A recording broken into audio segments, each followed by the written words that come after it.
श्री स्वामी समर्थ. जय जय स्वामी समर्थ. चला तर मग आज आपलं विषय आहे मौनी अमावस्येच्या दिवशी काही असे सेवा उपाय केल्याने आपल्याला पितृदोषापासून मुक्ती भेटते आणि सगळे पितृदोष नाहीसे होतात. आपल्याला जर पितृदोषाचा त्रास होत असेल तर आपल्याला कोणतेही कामामध्ये यशस्वीपणे यश भेटत नाही. आपल्याला कोणतेही कामामध्ये यश प्राप्त होत नाही. कोणतेही काम आपले पूर्ण होत नाही, अधुरेच राहतात. आणि मान्यतेनुसार बघा, मौनी अमावस्येच्या दिवशी पितरांसाठी दिवे लावणे हे खूप शुभ मानले जाते. हिंदू परंपरामध्ये मौनी अमावस्येच्या दिवशी पितराला प्रसन्न करण्यासाठी दिवा लावण्याची खूप चांगली पद्धत आहे. आणि आपले पितृ ह्या दिवशी जर आपण एक दिवा लावला त्यांच्या नावानं तर पितृ आपले संतुष्ट होतात. हिंदू धर्मामध्ये बघा, मौनी अमावस्येचे अत्यंत महत्त्वाचे स्थान आहे. मौनी अमावस्येच्या दिवशी तुम्ही दान, धर्म, पूजा करू शकता. त्याचबरोबर अमावस्येच्या दिवशी घरामध्ये घरच्या मुख्य दरवाजाच्या जवळ दिवा आपल्याला लावायचा आहे. त्याचबरोबर अमावस्येच्या दिवशी आपल्या पितरांसाठी घरामध्ये सुद्धा दिवा लावायचा असते. दिवा लावल्यामुळे तुमच्या घरातील सगळी नकारात्मकता दूर होते आणि घरामध्ये सकारात्मकतेचा वातावरण राहते. घरामध्ये संध्याकाळी दिवे लावण्याला खूप शुभ मानले जाते. घरामध्ये सुख, शांती आणि समृद्धी नांदते आणि पितृदोष हे कमी होत जातो. मौनी अमावस्येच्या दिवशी घरात दिवा लावण्याची पद्धत हे आधीपासूनच चाललेली आहे. घरातील वातावरण सकारात्मकता राहण्यासाठी आपण हे सगळे प्रयत्न करत असतो. परंतु काही कारणाने आपल्याला वास्तुदोष घरामध्ये जास्त प्रमाणात असल्यावर नकारात्मकता जास्त प्रमाणात जाणवते. मग घरामध्ये वास्तुदोष असल्यामुळे घरातील सदस्यामध्ये मतभेद वाढतात. घरामध्ये पितृदोष असल्यामुळे देखील घरामध्ये नकारात्मकताचा ऊर्जा निर्माण होते. पितृदोष असल्यामुळे आपल्याला महत्त्वाच्या कोणत्याही कामामध्ये यश भेटत नाही आणि महत्त्वाच्या कामामध्येच अडथळे येत असतात आणि ते काम पूर्ण लांबणीवरच जात असतात.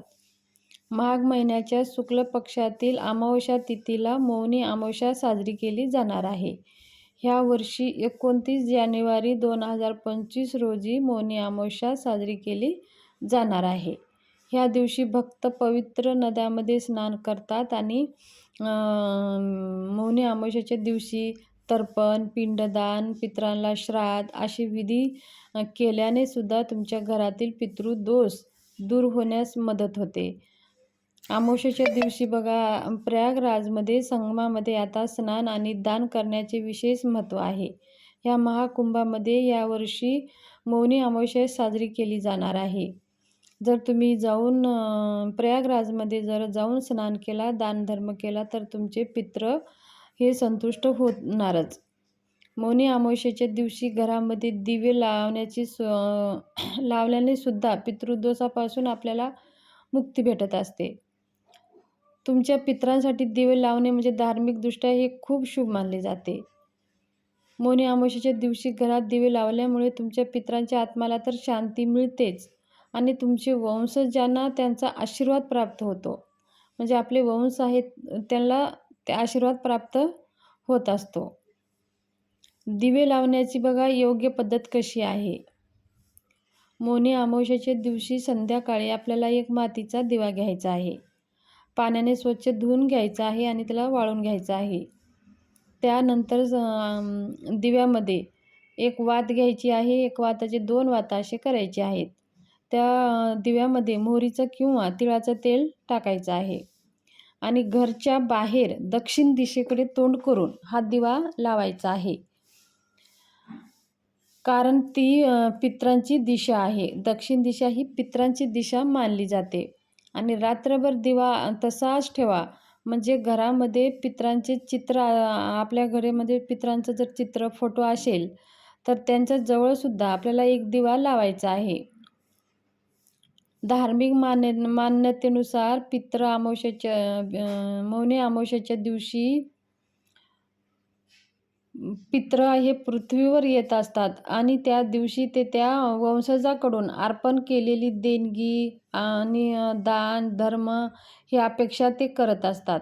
त्यामुळे त्यांच्या आत्म्याला शांती भेटते आणि संध्याकाळी जेव्हा पूर्वज त्या जगात परत येतात तेव्हा त्यांच्या मार्ग प्रकाशित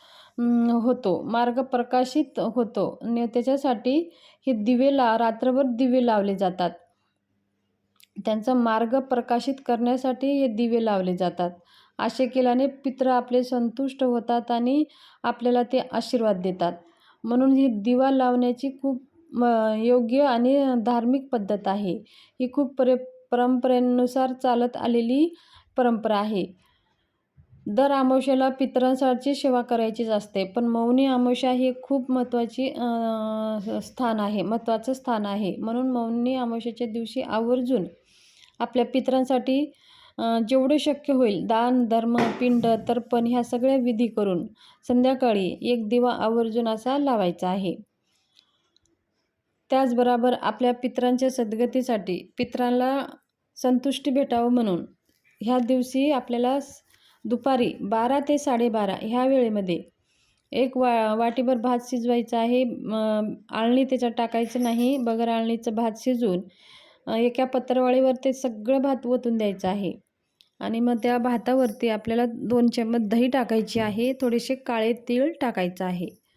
टाकून 12 ते 12:30 ह्या वेळेमध्ये ते दही भात आपण वरती गच्चीवर घेऊन जायचं आहे आणि आपल्या पितरांसाठी ते गच्चीवर ठेवायचं आहे. जिथं कावळे येऊन ते दही भात खातात तर आपल्या पितरांना ते दही भात पोहोचत असतं. आपले पितृ संतुष्ट होत असतात आणि 12 ते 12:30 हे पितरांच्या येण्याची वेळ आहे. ह्या वेळेतच दही भात आपल्याला गच्चीवर ठेवायचा आहे. दही भात ठेवण्याच्या आधी एक वाटीत पाणी साईडला ठेवायचं आहे आणि त्या पाण्याने उलटं पाणी फिरवायचं आहे. अशा प्रकारे आपल्या पितरांचं स्मरण करून ते दही भात तिथं ठेवून द्यायचं आहे. मग ते कावळे येऊन जर खाल्ले तर असं मानलं जातं ते कावळ्याच्या रूपामध्येच आपल्या पितरांची आत्मा पृथ्वीवर येत असते. म्हणून आपल्या पितरांचं स्मरण करून जर प्रत्येक अमावस्येला दहीभात जर आपण ठेवला तर आपले पितृ येतात आणि कावळ्याच्या रूपामध्ये कावळे खातात. मग आपले पितृ संतुष्ट होतात. मग आपले पितृ आपल्याला आशीर्वाद देऊन जातात.